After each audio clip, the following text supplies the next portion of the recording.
Ні хрена не демократія у Зеленського. Як не привід, ви мене чуєте? У мене 7 місяців не було сексу. Ви знаєте, що таке секс? Знаю. А я забув. Я вам хочу сказать, Зеленский это тот же самый диктатор. Приветствую вас, мои доброжелатели и недоброжелатели. Сегодня будет то самое видео, которое я анонсировал на своем последнем стриме. Наконец-то хватит ходить вокруг да около. Я буду все называть своими именами и открыто вам выскажу свою точку зрения по самому актуальному на сейчас вопросу. Итак, Киев и другие регионы Украины остались без света. В Киеве отключают свет просто на нереальное количество часов каждый день. Люди мучаются.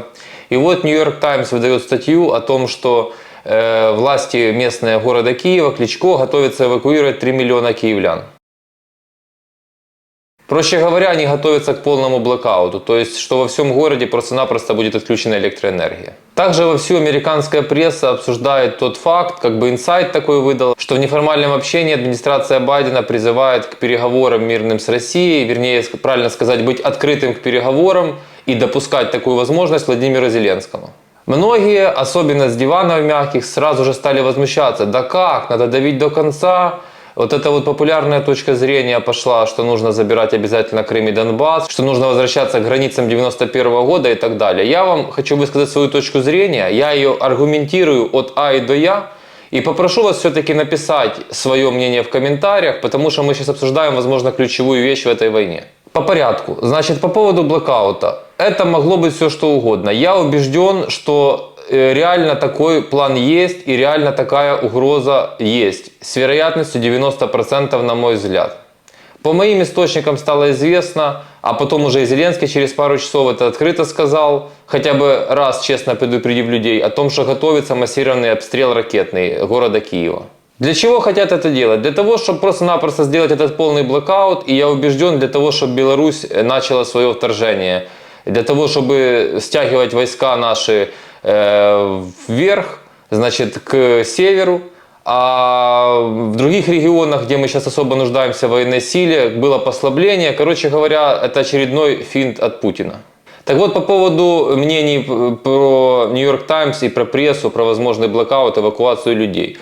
Это, возможно, сделано для того, было некоторые предположили, чтобы люди сами испугались и разъехались. Я так не считаю, я вам сразу хочу сказать, я убежден, еще раз повторюсь, что это действительно так все есть на самом деле, что американская пресса выдала просто стопроцентную информацию. Я думаю, что эта информация наоборот не на руку властям, потому что, как заведено в постсоветском пространстве, не принято предупреждать людей о каких-то надвигающихся опасностях. Так это было при Чернобыле в 1986 году при советской власти, так это было и перед войной, и перед всякими разными другими делами уже во время войны плохими. Что такое полный блэкаут города Киева? Что такое даже мысль о эвакуации 3 миллионов жителей города Киева? Фактически это гуманитарная и экономическая катастрофа. Я вам объясню. Это тяжело вообразить, но представьте себе 3 миллиона людей, которых нужно физически с крупного европейского города, с мегаполиса куда-либо перевести. Сразу становится вопрос куда. Второй вопрос становится как. Третий вопрос, как это сделать в режиме темноты. Четвертый вопрос. Есть пенсионеры, есть больные люди, например, на диализе, которые.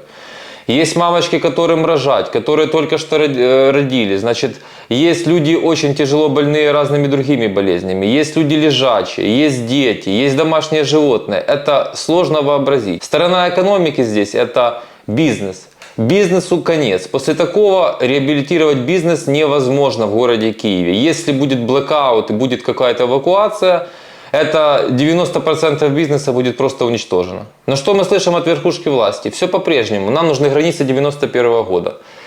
Этот вопрос также мне часто задают на стримах. Давайте с вами порассуждаем, а зачем нам границы 91 года? Я очень плотно изучал информацию реальных настроений, которые сейчас вообще-то в Крыму и в ЛДНР. И я вам хочу сказать так. 80-90% людей реально не хотят возвращаться под украинский флаг. По разным причинам. Для тех, кто мои стримы не смотрит, я хочу это повторить на видео. Что происходило в Крыму, когда Крым был украинским? Я вам скажу. Криминальные структуры и местные чиновники распилили полуостров. Каждый считал своим долгом влепить мини-отель обязательно. Значит, всякие кафе. Все это, службы местные были все схвачены. Местный парламент Крыма решал каждый все свои вопросы, каждый депутат. Это все был круг по интересам, это был бизнес, это был грандиознейший распил. Также туда любили приезжать чиновники в свои резиденции. То есть это просто-напросто был беспредел. Теперь что надо было делать? Потому что есть очень много людей, которые меня слушают и даже не слышат, что я предлагаю. Постоянно, когда я даю критику, я всегда предлагаю. Крым это должна была быть процветающая территория. Территория без налогов или с низкими налогами. Территория, где должно было быть разрешено марихуана, то бишь легкие наркотики, проституция, игорный бизнес, криптовалюта. Должно было там быть разрешено абсолютно все. Там должны быть за копейки, если того требует ситуация, а поверьте, она того не требовала, продать землю лучшим мировым отелям. Там должны быть построены не вонючие мини-отели чиновников местных и криминала украинского, а там должны были быть построены отели лучших сетей мира. Для того, чтобы туда приезжали люди реально отдыхать и составить реальную конкуренцию Турции. И там можно было сделать очень много инновационных вещей. И Крым должен был быть пухнуть от денег. И если вы сейчас в голове представите такой Крым, как я вам сейчас описал, о каком вторжении, о какой аннексии, о какой сдаче могла была быть речь. Вы представляете себе, как можно вообще отжать Крым, в котором находятся лучшие американские и другие сетевые отели, и другие очень серьезные организации, банки и так далее. Это было бы просто невозможно. Поэтому Крым был отдан, сдан, без единого выстрела. Вы все знаете фамилии, кем это было сделано. Также тогда был президентом Обама, который этому посодействовал. Тогда была применена эта тактика умиротворения, которая не сработала с Гитлером, которая, естественно, не сработает с Путиным и не сработала уже, и которая, естественно, не сработает со следующим таким, кто захочет претендовать на эти лавры диктатором. Возвращаясь к главной теме, так зачем нам нагибать людей, которые сейчас носят на себе футболки с буквой Z? Для чего нам нужно нагибать людей, которые хотят быть быдлом, стадом, которые хотят жить в совке, которым нужен рабовладелец? Объясните, пожалуйста, для чего? Это не свободные люди, у них не свободная ментальность, у них не свободная голова, мысли и душа, самое главное. Для чего этих людей нагибать? Их нужно отпустить. Пусть живут так, как они хотят жить. Они хотят жить в совке, пусть живут в совке. Стоит это жизни десятков тысяч наших людей, наших солдат? Стоит это разрушенное имущество наших людей? Нет, не стоит. Поэтому мое мнение, нам нужно вернуться к границам 23 февраля этого года. Большой вопрос Мариуполь. Это, я думаю, в правильных переговорах единственный предмет для какой-то дискуссии, каких-то компромиссов. Однозначно мы должны вернуть Херсон, Запорожскую область, Мелитополь без сомнений. Дискуссионный вопрос сейчас Мариуполь. Это стратегическое направление. Город снесен. Я считаю, его нужно возвращать. Про все остальное нужно забыть. Это мое мнение. Если оно должно вернуться в Украину, то, как любили заявлять наши политики на ток-шоу Савика Шустера и прочих до войны, таким путем, чтобы люди в этих регионах посмотрели, как прекрасно в Украине и сами захотели. А почему никакой журналист не сделал нарезку этих эпизодов, какие политики делали эти заявления? Надо было бы сделать такую подборку и сейчас подойти задать вопрос. Ну так что, ты сделал такую страну, в которую бы хотели вернуться жители ЛДНР и Крыма? Нет, вы не сделали такую страну. Вы ее сделали хуже, чем она была. И из года в год Украина становилась только хуже при вашем управлении. И Зеленский в этом плане не исключение, о чем я сейчас подробно расскажу. Зеленскому, всей верхушке власти, Данилову и даже таким мелким сошкам, как Арестович-Подоляк, им очень комфортно жить. Коли Тищенко и прочие Ермаки, их семьи в полной безопасности, их дети в полной безопасности. Как правило, не в Украине. Со светом, с продуктами питания, и все у них великолепно. Эти деятели находятся в бункерах под госохраной, со светом, с продуктами питания, все по высшему уровню. А вы мучаетесь и хотите ценой жизни наших ребят позабирать территории, от которых на самом деле в вашей жизни ничего не поменяется в лучшую сторону. Вообще это фиолетово, это никак не касается вашей жизни. Но вам с дивана это очень нужно.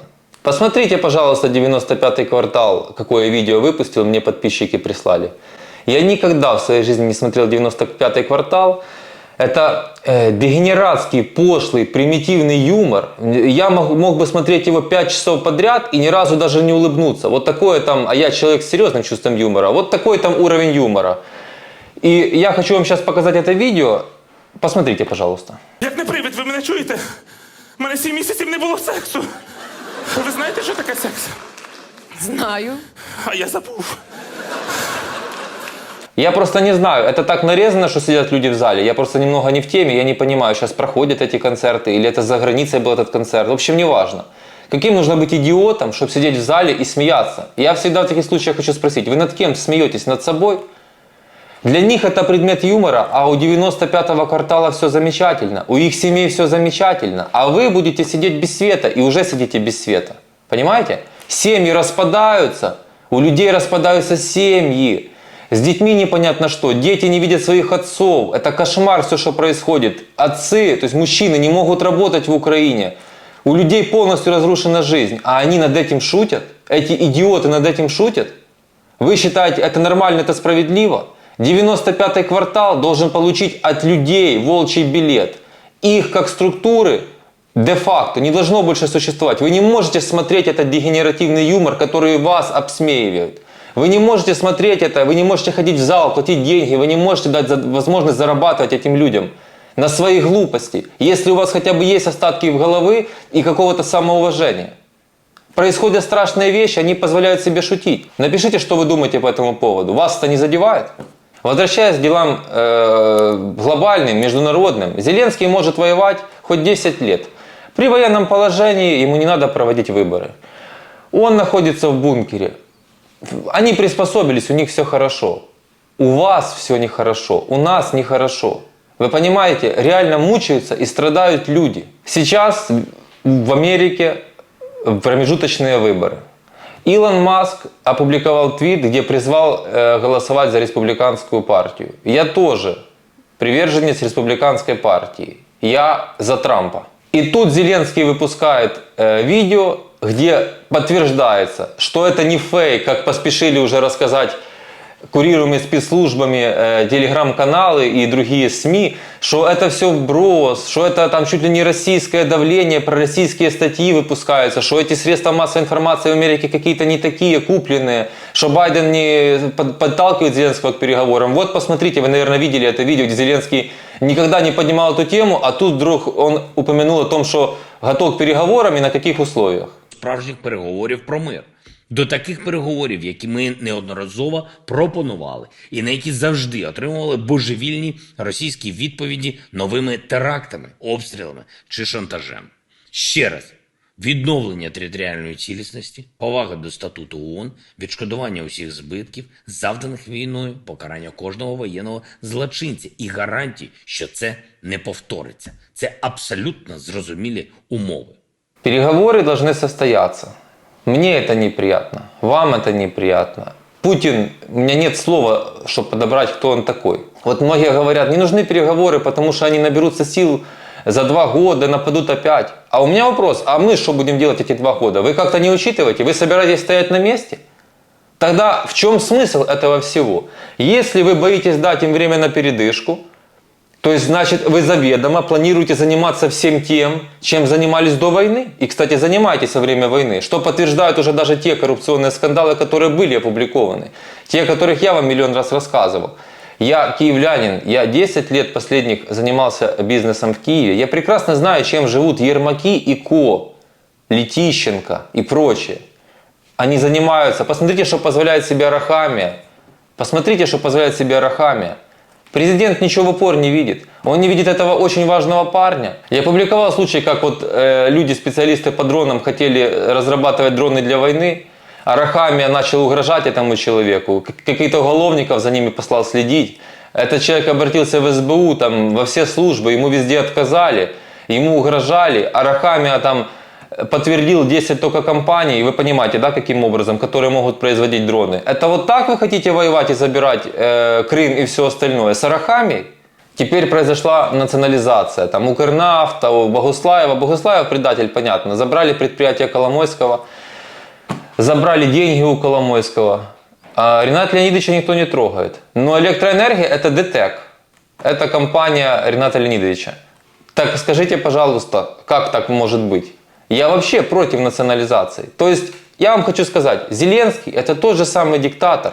Просто он не претендует на другие земли. Но внутри он ведет себя точно так же, как любой классический диктатор. Эрдоган, Мадуро, Путин. Это все одинаково. В какой-то степени, да, где-то больше перегиб, где-то меньше. Но по факту это все одно и то же. Но самое главное, границы-то закрыты. Если сейчас есть угроза гуманитарной катастрофы, если сейчас везде ситуация тяжелая, если в Киеве действительно ожидается полный блокаут и уже тяжелая ситуация, почему ты закрыл страну и хочешь, чтобы люди мучились в этом всем?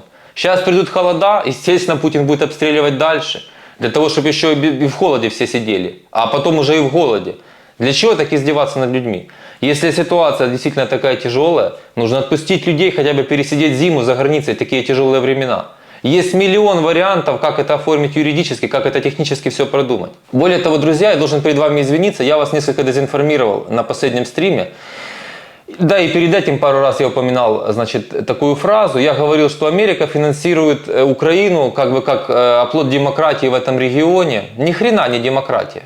Поэтому республиканцы сейчас победят, и вы слышали эти тезисы о том, что финансирование будет сокращаться. Они все знают, они в курсе всего.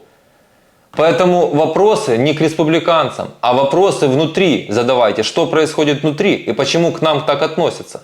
Ни хрена не демократия у Зеленского. Когда страна на грани гуманитарной катастрофы, а вас не выпускают, еще и женщин хотят закрыть, а потом еще, поверьте мне, он закроет страну, чтобы целевую мобилизацию провести, никого и после войны не выпустит.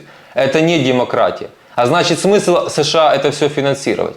Только как инструмент борьбы с Путиным. Они найдут другие инструменты. Советский Союз был развален без войны.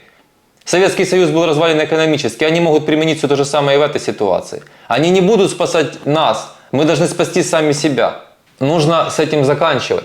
Если Зеленский собирался так серьезно побеждать Россию, уже по всем военным канонам, если в его голове была такая мысль, особенно после информации американской разведки, ЦРУ, когда к нему приезжал и все данные на блюдечке вывалило еще осенью 2021 года, а я думаю, он и раньше догадывался об этих планах, нужно было страну строить иначе, нужно было к этому готовиться.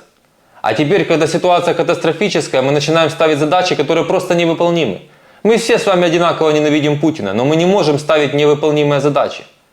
Поэтому мы должны исходить из своих возможностей, и жизнь человека превыше всего. Мы должны достигнуть какого-то компромисса и строить такую страну, чтобы дальше этого не произошло, чтобы на нас не могли напасть. Это прежде всего экономика, это прежде всего честные суды и все те вещи, о которых я вам рассказываю почти в каждом видео. Это должна быть свободная, сильная страна. А пародия на диктатуру, Лукашенко стайл, это не прокатит. И давайте прекращать в своем менталитете оставлять такую вещь, как что нам должен весь мир, потому что мы такие распрекрасные. Нам никто ничего не должен. Я вам отвечаю, я вам ничего не должен. И весь мир и спецслужбы знают прекрасно, что происходит. И все знают, кто такой Ермак, кто такие Арахамии и все остальные. Все уже в курсе. Я здесь в Америке вчера имел очень серьезный разговор. И мне показали кое-какие документы. Все знают. Поэтому эти ребята скоро будут не въездные в Америку после войны. Сейчас такая ситуация, что им вынуждены сжать руку, с ними общаться. А такие, как Арахамия, думают, что они очень влиятельные люди. Нет, это все не так. Поэтому творится ужас, творится кошмар. И нельзя, чтобы это вышло за рамки театра боевых действий. Потому что если начнутся в гуманитарном плане, у мирных людей серьезные проблемы, то ситуация может стать неконтролируемой. Люди не могут вытерпеть больше, чем они могут. Социальное напряжение на грани. Поэтому задумайтесь, напишите свои комментарии. Пожалуйста, перестаньте летать в облаках те, кто летают. Смотрите на ситуацию прагматично, изучайте больше информации и, главное, думайте. Спасибо, если досмотрели видео до конца. Пока.